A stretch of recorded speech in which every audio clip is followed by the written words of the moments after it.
안녕하십니까, 여러분. 만약에 무신론자인 과학자, 철학자, 인문학자에게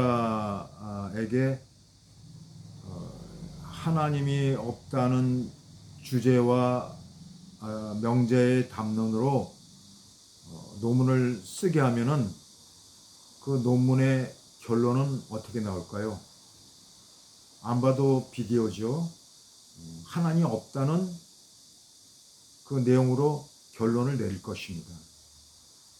그거는 당연한 거 아니겠습니까? 하나님 없다고 생각하는 그런 사람들이 하나님이 있다는 결론을 내릴 일은 없잖아요. 어찌 보면 그게 정상적이고 상식적인 논문의 내용이 될 수 있을 거라고 생각이 됩니다. 아무리 풍부한 자료를 가지고 그 내용을 썼더라도 결론은 하나님이 없다고 그 결론을 내린다는 것입니다. 마찬가지로 그 하나님이 있다고 생각하는 그 믿음을 가진 과학자들이나 철학자들이나 인문학자 중에서 그 하나님이 있다는 그 주제와 똑같이 명제로 글을 쓰게 하면은 또 하나님이 있다는 그런 내용으로 결론이 도출이 되겠죠. 그 역시도 정상적이고 상식적인 내용이 될 거라고 봅니다.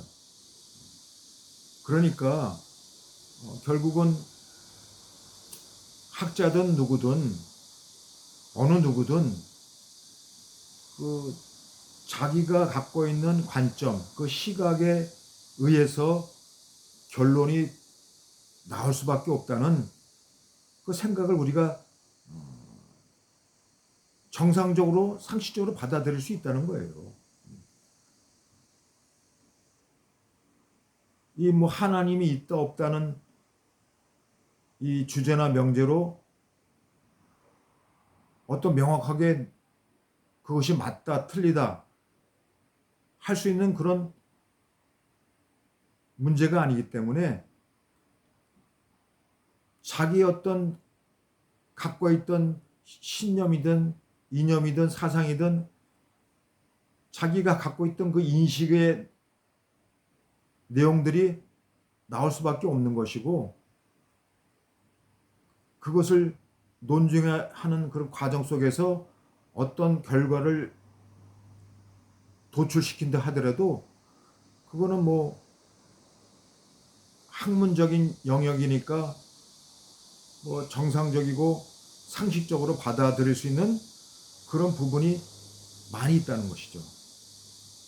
물론 정말 우리가 상식적으로 정상적으로 받아들일 수 없는 그런 어떤 요설로 과다하게 자기 어떤 관점을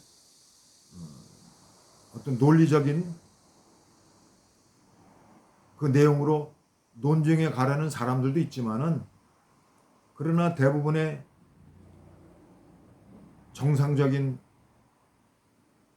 사람들은 그렇게까지 하지는 않을 거라 생각이 듭니다.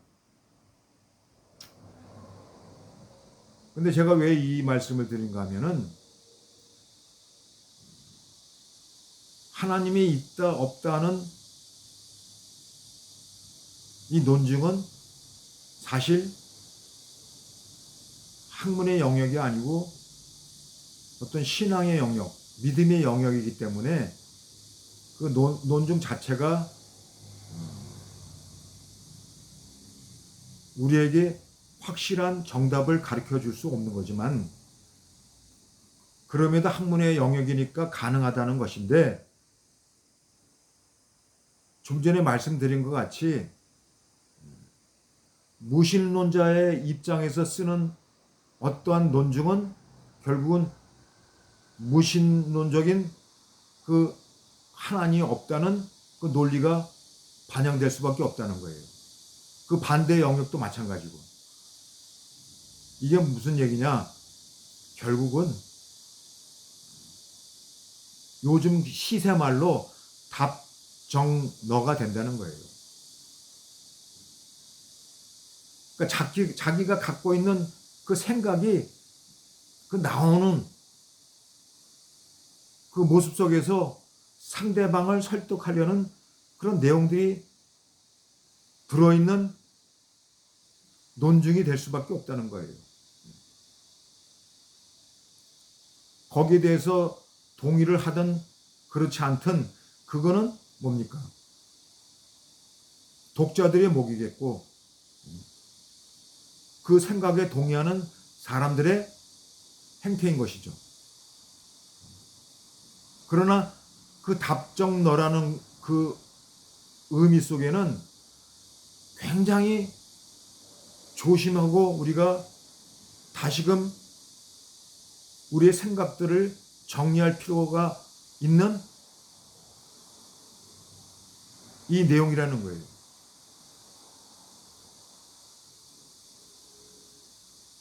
뭐냐면은 바로 그 답정너 속에 들어있는 확증 편향성적인 생각을 주입시키는 그런 논리나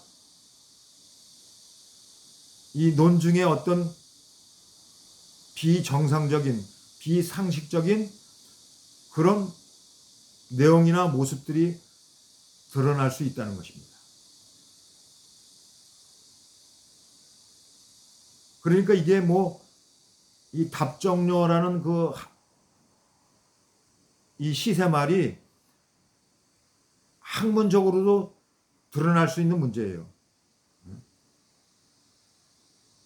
하나님이 있다 없다는 그 논증에 있어서 답정너적인 자기의 어떤 관점으로 설득시키려는 과정이 있기 때문에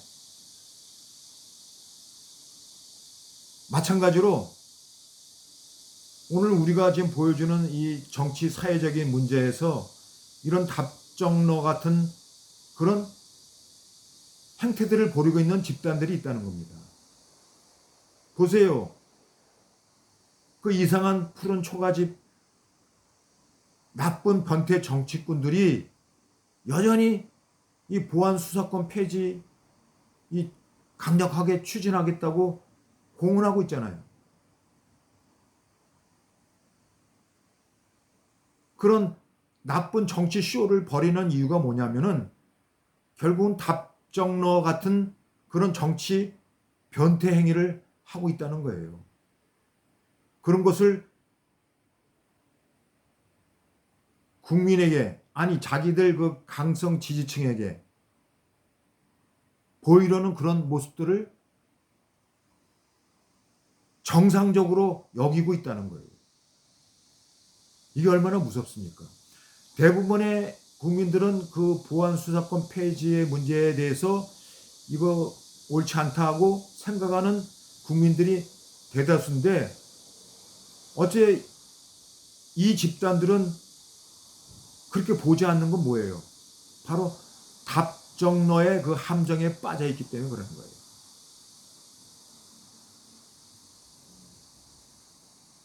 자, 이 문제가 어떤 소수의 문제가 아니라 국민 전체와 관련된 문제가 될 수 있기 때문에 우리가 문제 인식을 가질 수밖에 없어요. 이게 무슨 학문적인 것 어떤 그런 영역이다. 그러고 한다면 그건 개인적인 성향이니까 그런 경향이니까 그럴 수 있다고 볼 수 있지만은 이런 정치 사회적인 심각한 문제를 야기시킬 수 있는 그런 이슈에 대해서는 우리가 관심을 가질 수밖에 없는 거죠. 그런데 이런 문제에 대해서 답정너의 어떤 인식을 가지고 이 보안 수사권 폐지 문제를 밀어붙이는 이 나쁜 변태 정치꾼들 그런 나쁜 정치 쇼를 벌이는 이 이상한 푸른 초가집의 이 사람들의 모습은 제가 볼 때는 분명히 정상적이지 않고 상식적이지 않습니다. 그래서 만약에 이 보안 수사권 폐지 법안이 통과가 되면은 이재명 대통령은 거부권을 행사해야 됩니다. 그래야지 그 이상한 푸른 초가집 식솔들의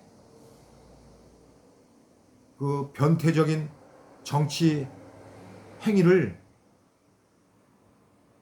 정당화시키지 않는 것이고 상식화시키지 않는 대통령의 의지가 표명이 돼야 되는 거예요. 그러니까 강성 지지층, 개딸들의 대통령이 아니라 정말 국민 전체의 대통령이 될 수 있는 그 이미지 메이킹이 바로 이런 거부권 행사가 좋은 결단이라고 저는 봅니다.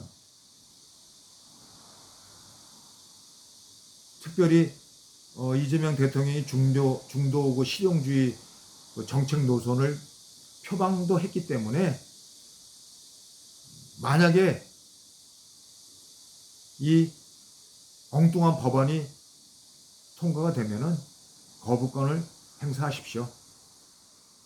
그런 대통령이 되시기를 기대해 봅니다. 오늘은 여기까지.